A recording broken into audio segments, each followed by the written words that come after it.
பெரும் விழா நடந்த இன்று பொதுமக்களுக்கு என்ன அறிவுரை?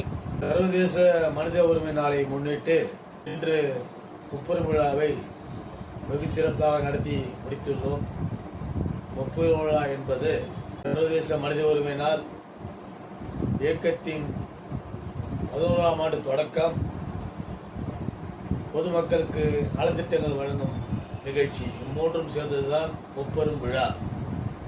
இந்நாளில் எங்களுடன் ரோட்டரி கிளப் இணைந்து தூய்மை பணிகளுக்கு ரெயின் கோட் வழங்கியுள்ளார்கள். நாங்களும் பொதுமக்களுக்கு ஒரு வித்தியாசமாக புடவை குடம் அதற்கு பதிலாக மழையில் நனையாதவாறு இருக்க உறுதியான குடை கொடுத்து இந்த நிகழ்ச்சியை சிறப்பு செய்தோம்.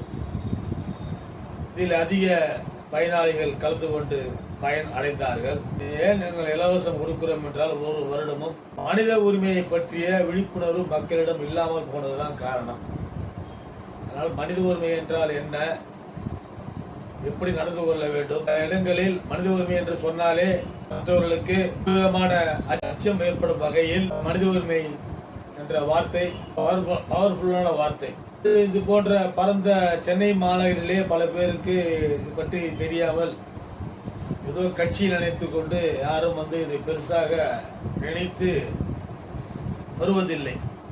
அதனால்தான் இன்றைக்கு மனித உரிமையை பற்றிய விழிப்புணர்வை ஏற்படுத்த இலவசம் கொடுத்தால்தான் மக்கள் வருவார்கள் என்ற நம்பிக்கையில் நாங்கள் கொடுத்து இன்றைக்கு மனித உரிமை பற்றிய அதனுடைய சொல் பவர்ஃபுல்லான வார்த்தை, எங்கு சென்றாலும் மரியாதை கிடைக்கும், அரசு அலுவலகமோ காவல் நிலையமோ எங்கு சென்றாலும் தங்களுக்கு மரியாதை கிடைக்கும் என்ற உணர்வை எடுத்து சொல்லி, அதனால் எல்லோரும் மனித உரிமை இயக்கத்தில் இணையுங்கள். தனி மனிதனாக இருந்தால் பாதுகாப்பில்லை, மனித உரிமை இயக்கத்தில் இருந்தால்தான் தங்களுக்கு பாதுகாப்பு என்ற விளக்கத்தை இன்றைய முப்பெரும் விழாவில் பொதுமக்களுக்கு எடுத்து கூறினேன். அத்துடன் இன்று பயனாளிகளுக்கு கொடை அளிக்கும் நிகழ்ச்சியும் துப்புரவு பணியாளர்களுக்கு ரெயின்கோட் வழங்கும் நிகழ்ச்சியும் வழங்கி சிறப்பித்துள்ளதை இந்த பதிவில் நீங்கள் காணலாம்.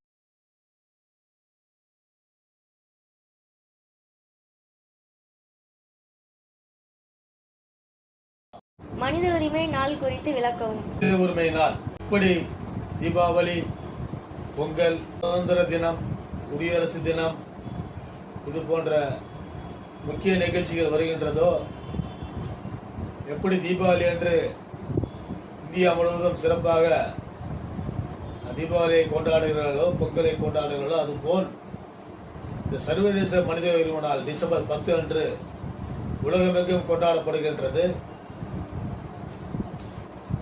ஏன் கொண்டாடப்படுகிறது என்றால், பொதுமக்களாகிய நாம் மனிதனாக பூமியில் பிறக்கும் போதே நம்முடன் மனித உரிமையும் சேர்ந்து பிறக்கின்றது. ஆனால் அதை நாம் அதை பற்றி யாருமே சிந்திப்பது இல்லை. யாரு நம்மிடம் பேசினாலும் தரக்குறையாக நம்மளை யாரும் பேசக்கூடாது, மரியாதை கொடுத்துதான் பேச வேண்டும். அந்த உரிமை நம்ம கிட்ட இருக்கிறது. அந்த உரிமையை நாம் விட்டுவிடக்கூடாது, இழந்துவிடக்கூடாது என்ற எண்ணத்தில் தான் மனித உரிமை இயக்கத்தை உருவாக்கி சமுதாயத்தில் தலைநிமிர்ந்து வாழ வேண்டும் என்று நாங்கள் இந்த இயக்கத்தின் மூலமாக பொதுமக்களுக்கு விழிப்புணர்ச்சி ஏற்படுத்ததான் இந்த நிகழ்ச்சியை நடத்தி கொண்டிருக்கிறோம். இந்த அமைப்பையும் நடத்தி கொண்டிருக்கிறோம். இந்த முப்பெரும் விழாவில் சிறப்பாக நடத்தி முடித்துள்ளோம். மனித உரிமை என்பது இன்றைக்கு டெல்லியில் நேஷனல் ஹியூமன் ரைட்ஸ் கமிஷன், தமிழ்நாட்டில் சென்னையில் ஸ்டேட் ஹியூமன் ரைட்ஸ் கமிஷன் என்று அரசாங்கம் நடத்தி கொண்டு வந்திருக்கிறது. உங்களுக்கு பலருக்கு இது பற்றி தெரியாது. இவர்களுடைய பங்கு என்ன என்றால், ஏதாவது பிரச்சனைகள் காவல் நிலையத்திலிருந்து வந்தாலும் அரசு அலுவலக அதிகாரிகள் மீது வந்தாலும் அவரை விசாரிப்பதுதான் இந்த மனித உரிமை ஆணையத்தின் செயல்பாடு. அதைத்தான் நாங்கள் பொது நிறுவனமாக நாங்கள் கையில் எடுத்து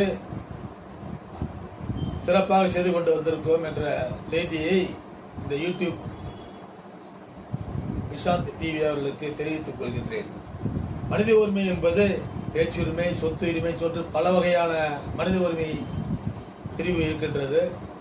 இதை நாம் விளக்கமாக சொல்ல போனால் இது 1 மணி நேரம் ஆகும். அதனால மனித உரிமை என்பது நமக்கு பாதுகாப்பான கேடயம். அதனால் இந்த மனித உரிமை இயக்கத்தில் அனைவரும் இணைவீர், ஒன்றுபடுவீர்.